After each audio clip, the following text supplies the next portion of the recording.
Comment être heureux après une rupture? Comment rester heureux? Comment rester comment rester dans son bonheur après une rupture? Oui, je sais que c'est compliqué. Je sais que vous allez me dire non, coach, qu'est-ce que vous dites? Est-ce que c'est possible d'être heureux après une rupture? Dans cette vidéo, je vais partager avec toi comment est-ce que comment est-ce que tu peux être heureux avec une rupture. Parce que même si tu as traversé ta rupture, ça fait déjà longtemps, même si tu t'es reconstruit, même si tu es encore dans une nouvelle relation, écoute très bien cette vidéo parce que c'est pas parce que tu es déjà en relation que cela veut dire que tu es épargné de la rupture, n'est-ce pas? Donc, restez jusqu'à la fin de cette vidéo parce que je partage des choses, des astuces très, très importantes avec vous. À tout à l'heure. Bonjour, je suis Juliette Datza, je suis mentor et coach en reconstruction après rupture conjugale. J'accompagne les femmes célibataires qui ont vécu des ruptures conjugales à se reconstruire et à retrouver leur épanouissement à travers mes 2 programmes d'accompagnement qui sont le programme Paré, qui est un programme de 3 mois, et le programme REP de Rebirth Empowerment Programme, qui est le programme de 6 mois. Je suis aussi auto-éditrice et auteur du livre 8 ans sans mes enfants, l'histoire de courage et de résilience d'une mère, et éditrice de plusieurs livres qui sont vendus sur la plateforme Amazon en format broché et en format numérique. Donc, si vous avez besoin de devenir auto-éditeur, si vous avez besoin de publier votre livre et que vous ne connaissez pas comment faire, j'ai créé une formation où je te montre pas à pas comment toi aussi, comme moi, tu peux devenir auto-éditeur en un clic. Dans cette vidéo, je vais vous partager des astuces de comment rester heureux, comment rester en paix avec soi après une rupture. Nous tous, nous savons que la rupture est une période difficile. Quand on traverse une rupture, on est abattu. Quand on traverse une rupture, on est seul. Quand on traverse une rupture, on est isolé. Quand on traverse une rupture, on est renfermé sur soi. Quand on traverse une rupture, c'est comme si on avait échoué sa vie, oui. Et plusieurs personnes même le disent. Les femmes divorcées, surtout les femmes divorcées, sont des femmes qui ont échoué. Le fait de dire ça, ça pousse certaines femmes à s'isoler, à se dire elles-mêmes qu'elles ont échoué et qu'elles ne peuvent plus. En fait, qu'elles ont échoué en fait. Et dans cette vidéo, je vais te dire comment tu dois être heureux avec toi. La première chose que tu dois faire, c'est cela commence quand tu es encore en relation. Oui, je vais vous choquer, c'est quand tu es encore en relation. Quand tu es encore en relation avec ton conjoint ou avec ta conjointe, apprends à être heureux toute seule dans ta relation. Apprends à être heureuse toute seule dans ta relation. Apprends à vivre ton bonheur toute seule quand tu es encore dans ta relation. Vous savez, quand on est dans une relation, on veut tout faire ensemble, oui, on veut tout faire avec l'autre. Et même si l'autre ne le fait pas, toi aussi tu ne le fais pas. Si l'autre ne sort pas, toi-même tu ne sors pas, même si tu as la possibilité de sortir. Si l'autre est le genre qui ne veut pas aller dans un restaurant, toi aussi tu ne vas jamais aller dans un restaurant, même si tu as la possibilité de le faire. Si l'autre ne décide pas que vous amenez les enfants en balade, toi aussi tu ne peux pas le faire parce que l'autre n'a pas envie de faire, non. Quand tu es encore dans ta relation, apprends à vivre seul ton bonheur. Vivez le bonheur ensemble, oui. Vivez votre bonheur ensemble, mais apprends aussi à vivre seul ton bonheur. Apprends à te lever comme ça. Tu pars t'asseoir dans un restaurant. Toi seul, tu commandes ton plat. Tu restes là-bas, tu manges. Apprends à faire certaines sorties. Tu sors aussi, tu marches toute seule. Apprends à aller faire des courses toute seule. Apprends que tu peux te lever comme ça. Tu prends les enfants. Si ton conjoint n'est pas disponible pour aller, ou bien s'il ne veut pas, parce qu'il y a même d'autres qui ne veulent même pas, tu prends la décision, tu prends tes enfants, vous partez vous balader. Vous partez vous balader ensemble. Donc, même étant dans la relation, apprends à vivre seul ton bonheur. Et c'est ce que plusieurs personnes ne le font pas. Moi aussi, c'est quelque chose qu'avant, je ne le savais pas. Oui, je ne savais pas que tu peux vivre ton bonheur seul, même étant dans une relation. J'ai un coach que je suis et qui dit que lui, lui dit qu'il fait ses choses seul, en fait. Il a appris à faire ses choses seul. Et parfois, quand ses amis le trouvent assis dans un restaurant en train de manger seul, on lui demande, mais où est ta femme? Il dit, non, mais moi, j'ai décidé de venir seul. Et on le considère comme un fou. Donc, tu dois apprendre à faire les choses toute seule. Tu dois apprendre à aller peut-être dans la salle de gym toute seule. Tu dois apprendre à vivre ton bonheur, à être épanoui même quand tu es dans ta relation, à être épanoui seul, à te sentir bien toute seule. Tu ne dois pas toujours attendre que l'autre soit là pour que tu sois épanoui. Donc ça commence d'abord quand tu es dans une relation. Et quand tu es habitué comme ça, même si le lendemain, l'autre n'est plus là, bien sûr, il y aura le mal. On ne dit pas que quand tu vis comme ça et quand il y a la rupture, tu n'as plus mal. Non, tu auras toujours le mal. Mais tu connais déjà, tu as ta routine.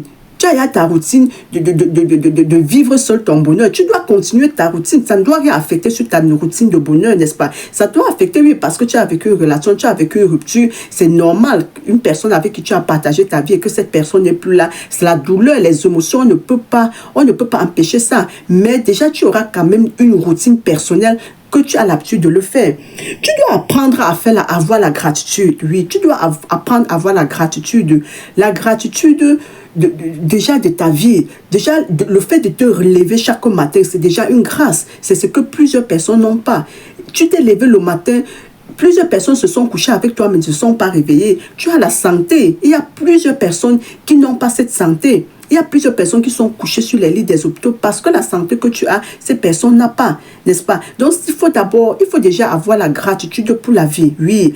Et quand tu apprends à avoir cette gratitude, tu prends conscience que tu as des choses que d'autres personnes n'ont pas. Et tu vas te poser la question, à quoi bon de rester malheureux? À quoi bon de rester me morfondre parce qu'une telle personne m'a laissé, parce que quelqu'un m'a quitté? Et déjà, ce n'est pas la fin du monde. Et après, on m'a dit que tu n'es pas venu sur Terre avec cette personne. Vous vous avez rencontré sur Terre. C'était une rencontre, oui. Vous avez partagé vous avez partagé des bons moments, des moments de bonheur, des moments de difficulté. Et à la fin, vous êtes séparés parce que vous avez trouvé bon de vous séparer pour que chacun puisse continuer sa vie toute seule. Ça sert à quoi de rester dans une relation étant malheureux ou bien étant malheureuse? Est-ce que l'essentiel, c'est d'être en relation? Non, l'essentiel, c'est d'être heureux ou heureuse dans une relation. Être en relation 21 jours de problèmes et disons, 30 jours de problèmes et un jour de souris, ce n'est pas la peine, n'est-ce pas? Donc, il faut apprendre à avoir la gratitude pour ce que tu as déjà. Et il faut aussi reprendre tes passions, oui. Reprendre tes passions. Peut-être tu étais en relation, tu n'avais pas le temps tu avais des passions que tu as abandonnées, tu partais à la salle de gym et depuis que tu es dans la relation, tu n'es plus jamais allé à la salle de gym. Tu avais l'habitude de faire peut-être tes 1 heure de lecture par jour et depuis que tu es dans cette relation, tu n'as plus consacré tes 1 heure de lecture par jour comme tu le faisais. Tu partais dans peut-être tu adhérais à un club de danse, je prends un exemple, tu adhérais à un club de danse et depuis que tu es dans ta relation, tu as quitté le club parce que peut-être ton conjoint t'a dit que non, il ne veut plus te voir dans ce club-là. Donc, tu as plusieurs loisirs, tu as plusieurs hobbies que tu as abandonnés à cause de ta relation. Reprends tes hobbies, ce qui te faisait plaisir, il faut les reprendre. Reprends tout ce que tu as perdu, reprends tout ce que là où tu as mis pause, il faut aller reprendre. Et tu vas voir qu'au fur et à mesure que tu vas pratiquer cela, tu vas retrouver ta confiance en toi, tu vas retrouver ton estime. Et il faut aussi apprendre à t'aimer. Il faut apprendre à t'aimer. Apprendre que quand tu te mets dans un miroir, tu t'aimes toi-même, tu aimes ton corps, n'est-ce pas? Tu aimes ton corps. Et et quand on aime quelque chose, on fait comment? On la garde précieusement. Quand on sait que telle chose est précieuse pour moi, on garde cette chose précieusement. Donc, tu dois aimer ton corps et garder ton corps précieusement. Tu dois avoir des paroles positives sur ta vie, oui. Ce qui sort de ta bouche. Parfois, on reste demeuré dans certaines situations à cause des paroles qui sortent dans nos bouches. Tu dois proclamer des bonnes paroles pour ta vie. Tu dois proclamer les paroles positives sur ta vie. Oui, tu dois proclamer sur ta vie. La première personne à proclamer sur ta vie, c'est toi-même. Ce n'est pas un pasteur, ce n'est pas un imam. Non, c'est toi-même la première personne à proclamer sur ta vie. C'est personne d'autre. Ce que tu veux être, que ça sorte de ta bouche. Tu ne peux pas rester comme ça. Tu sors peut-être dans une relation. Tu sors dans une relation et c'est toi qui proclames les paroles négatives toujours, tous les jours sur toi. Je ne suis rien, je ne vaux rien, je suis laide, je suis incapable de faire telle chose. Non, arrête ça. Je suis laide. Peut-être quelqu'un dans sa colère t'a dit que tu es laide. Il faut que toi-même tu dises que tu déclares que tu es laide. Tu déclares que tu ne vaux rien. Peut-être quelqu'un dans sa colère t'a dit sans moi, qu'est-ce que tu peux être sans moi? Et toi aussi, tu es là, tu déclares je ne peux être rien parce que lui m'a dit que je ne suis rien sans lui. Mais arrête un peu ça. Arrête un peu. Déclare les paroles positives sur ta vie. Je suis belle. Je mérite le bonheur. Je mérite être heureuse. En fait, je suis confiante. Je sais que je peux faire telle chose. Je suis capable de faire telle chose. Oui. Et tu prends soin de toi, ta routine quotidienne. Ta routine quotidienne, vous me voyez, moi, vous voyez mon make-up, si c'est pas parce que je suis en train de faire la vidéo que je fais le make-up, non. Même quand je suis à la maison, même si je ne sors pas, même si je ne fais pas de vidéo, je fais mon make-up. Déjà, je vais vous raconter une petite anecdote. La dernière fois, je causais avec ma grande soeur. On causait appel vidéo, je causais avec elle. Et elle m'a dit, tu es rentrée, tu étais sortie. J'ai dit, non, je ne suis pas sortie. Elle dit, mais tu es bien maquillée comme ça. Donc tu te maquilles comme ça pour rester à la maison. J'ai dit, mais oui. Mon maquillage, c'est ma confiance en moi. Mon maquillage, c'est moi en fait. Vous voyez, quand je me lève le matin, quand je fais mon bain, après avoir fait mon bain, je mets mon maquillage. Quand je m'habille, je fais toujours mon maquillage. Je fais toujours mon make-up. Pourquoi? Parce que je m'aime.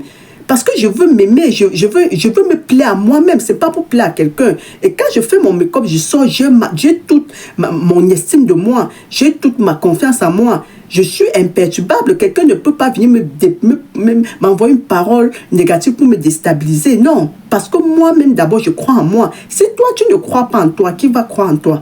Si toi-même, tu n'as pas confiance en toi, tu penses que qui aura confiance en toi? Si toi-même, tu n'as pas l'estime de toi, si tu te regardes toi-même et que tu ne t'aimes pas, tu penses que qui va t'aimer plus que toi-même? Non. Il faut d'abord que ça commence par toi-même. Oui, il faut que ça commence par toi-même. Prendre soin. Quand tu prends soin de toi, ce n'est pas pour quelqu'un. Il faut apprendre que quand tu prends soin de toi, ce n'est pas pour quelqu'un que tu le fais. Tu le fais d'abord pour toi. Parce que si c'est pour quelqu'un que tu le fais, le jour que cette personne ne sera plus là, tu ne pourras plus prendre soin de toi. Oui, si tu fais ton make-up pour quelqu'un, le jour que cette personne ne sera plus là, tu ne pourras pas faire ton make-up. Pourquoi? Parce que tu le faisais pour cette personne-là. Donc, apprends à faire les choses dans ta vie pour toi-même. Que tout ce que tu fais dans ta vie, que ce soit d'abord pour toi. Oui, que ce soit d'abord pour toi-même, pour te plaire à toi. Donc, j'espère que cette vidéo vous a parlé. J'espère que ça a parlé à une femme. Je parle surtout aux femmes parce que je sais que c'est les femmes qui sont les plus vulnérables, surtout quand il y a une rupture. J'espère que cette vidéo a parlé à une femme. Et si tu es une femme qui traverse des moments difficiles et que tu traverses une rupture, que tu ne sais pas quoi faire, contacte-moi. Je t'offre un coaching gratuit de 30 minutes au cours de laquelle nous allons voir comment est-ce que je peux t'accompagner si cela est possible. Sur tout ce que j'ai partagé, dis-moi ce qui t'a beaucoup touché dans la vidéo, ou bien dis-moi déjà ce que tu mets déjà seul en pratique. Partage ça avec nous dans les commentaires afin d'édifier aussi d'autres personnes. Et n'oubliez jamais que vous êtes les héroïnes et les héros du voyage de vos vies. C'était Juliette Datza, la mère des sublimes.